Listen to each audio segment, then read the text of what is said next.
Hey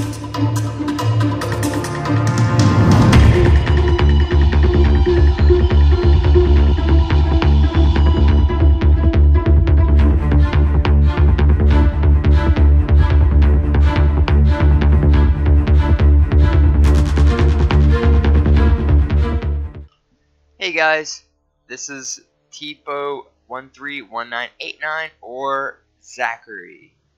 Any, I guess, form of spelling with X as the initial letter. So, I'm going to do a God build video. I may have done it before, but I think I have a little bit of understanding of how I want to play a certain God.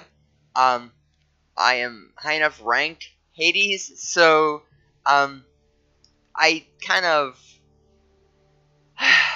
didn't make him as tanky, and I want, he's a guardian, so he's ranged and he's magical. He doesn't have to be strong, but he has to just be able to take some damage. So this will be my personal build for a quote-unquote tanky Hades. This may vary. You can leave suggestions or tips in the comment section below the video. But this is just, I've played him a few times, or enough, since I've done this, and it is doable. He's not the fastest attacker, the fastest movement, not the strongest, but he is just there to mess with people, essentially.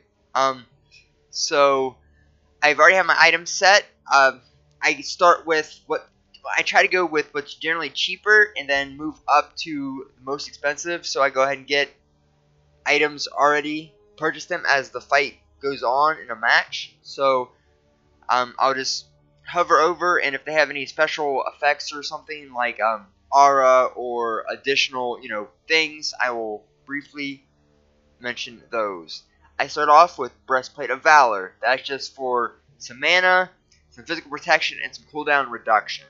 I have maxed out my cooldown reduction on Hades, which just means I can pop skills a little more quicker. So, anyways, after breastplate of valor, because I do auto items, so I'm not fidgeting and stuff, trying to select things after I die or return to camp, so I can be on the battlefield more. After breastplate of valor, I go into divine ruin tree. Divine Ruin has a passive. Enemies hit by my abilities have a 40% reduced healing and regeneration for 8 seconds.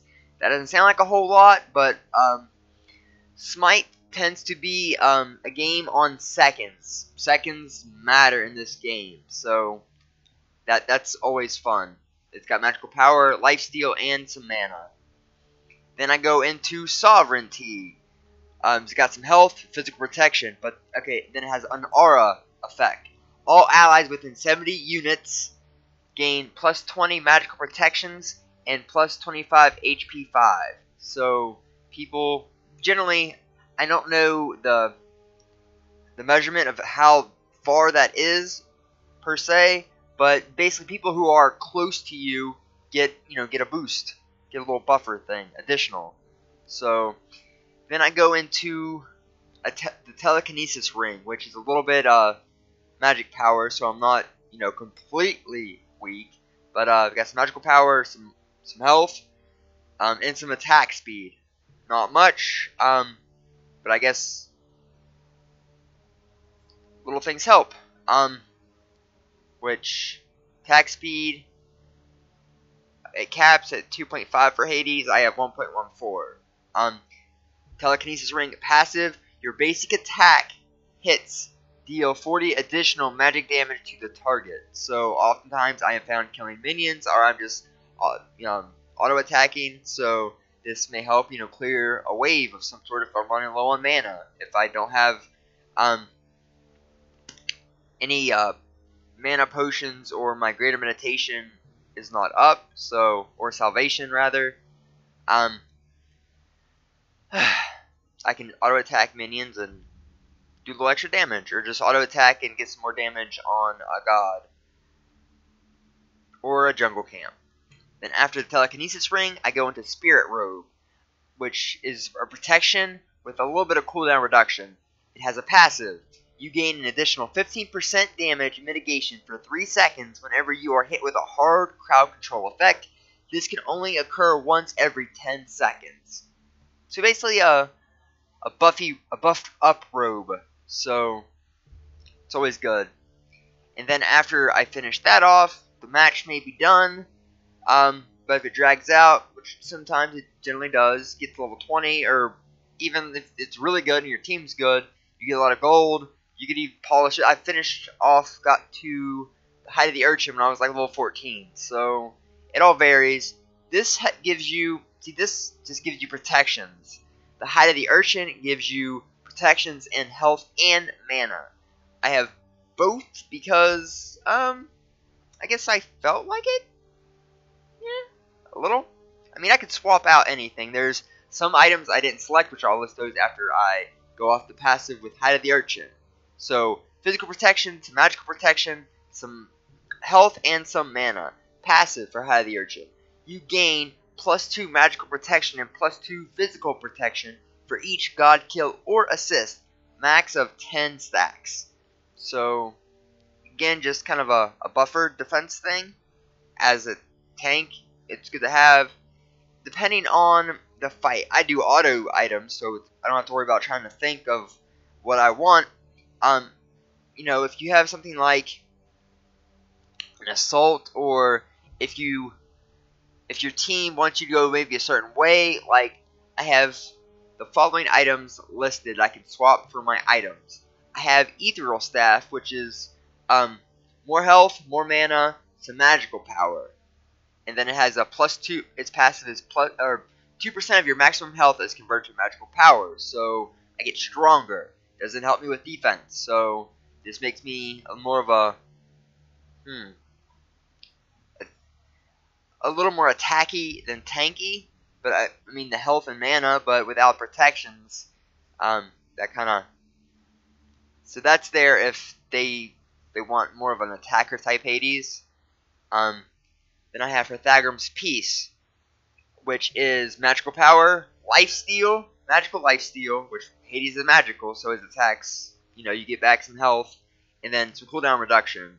+20 magical power and 10% magical lifesteal to all allies within 70 units. So it's an aura thing, you know, gives them some, you know, if you're around magical allies, it can help them out too. So that again is kind of depends on the situation to have that.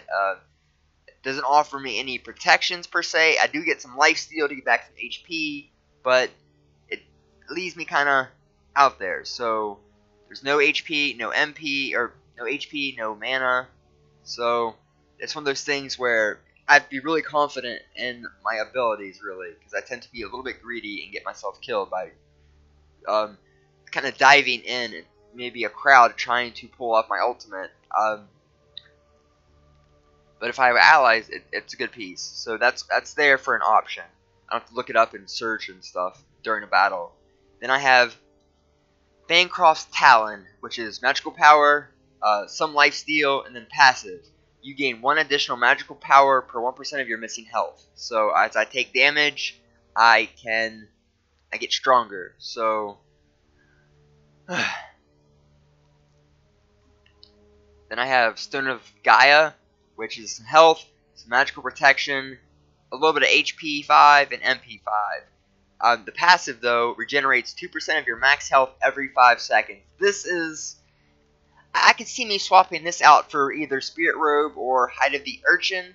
It's cheaper than both, and as, like, you know, I'm a guardian, so I tend to stand around a little bit. I can stand around as I'm waiting for allies to come to the tower or the camp or whatever it be, and, well, yeah, okay, tower or camp, and I can get back some HP, 2% of max health every 5 seconds, so, but it offers real no defense buffs, it's just health and magical protection.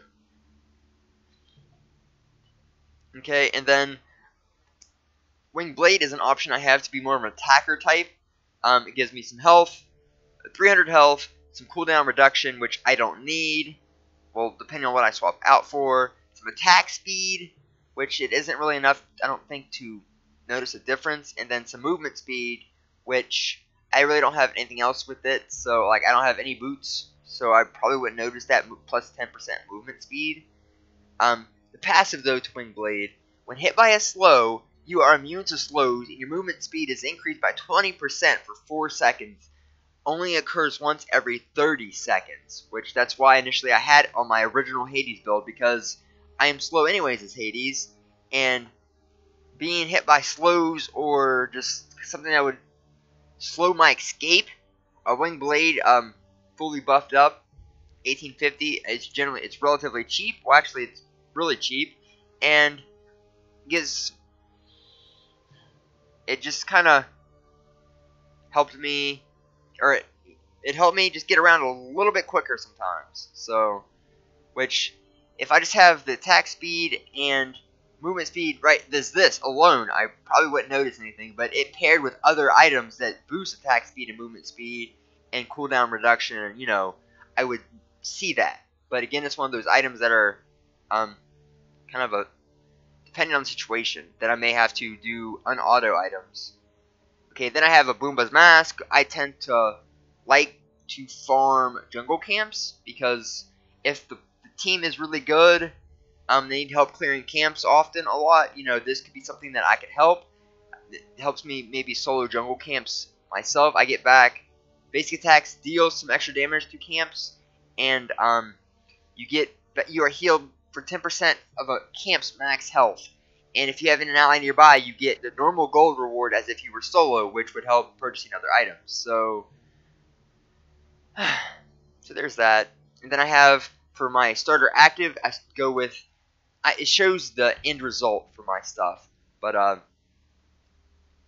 it starts with meditation, which just gets back MP, which is, I mean, nice early battle. You don't have to worry about stocking up mana potions. And then I start with 1 healing potion. I don't have any mana potions up here because I do have the meditation to start with. So, depending on the situation, of course, you can do whatever you want to do. But this is my Hades tanky type setup. So, if you have any comments on my build, any tips, suggestions, I'm not too good at remembering the item names. I only know the ones that, you know, I might know some offhand, but if you would just, like, say something like, there's that pestilence one or whatever, like, I know what it looks like, I see it in my head, but it does something. I couldn't read off the exact name. I'd have to look those things up, but, which I have a site to do that. So, if you like this build, give it a like, you know, give it a thumbs up, and comment below on suggestions. Maybe this was helpful. Be like, hey, that's a smart kind of tanky build. Thanks, I needed this. Or you could do whatever. It's a free country. Subscribe for more videos. I'm getting my GPU, my 970 EVGA GPU about the 18th. I had RMA it to the manufacturer, and I got an email a couple days ago after I had shipped it out that they had gotten it, and they tested it and found out that it was faulty. So I'm getting that GPU back. Right now I have a 610, so I'm gonna unleash the power. So stay tuned. Thanks for watching, and good luck if you play Smite. If not, then you might want to try it. It's free to play. So, alright, bye.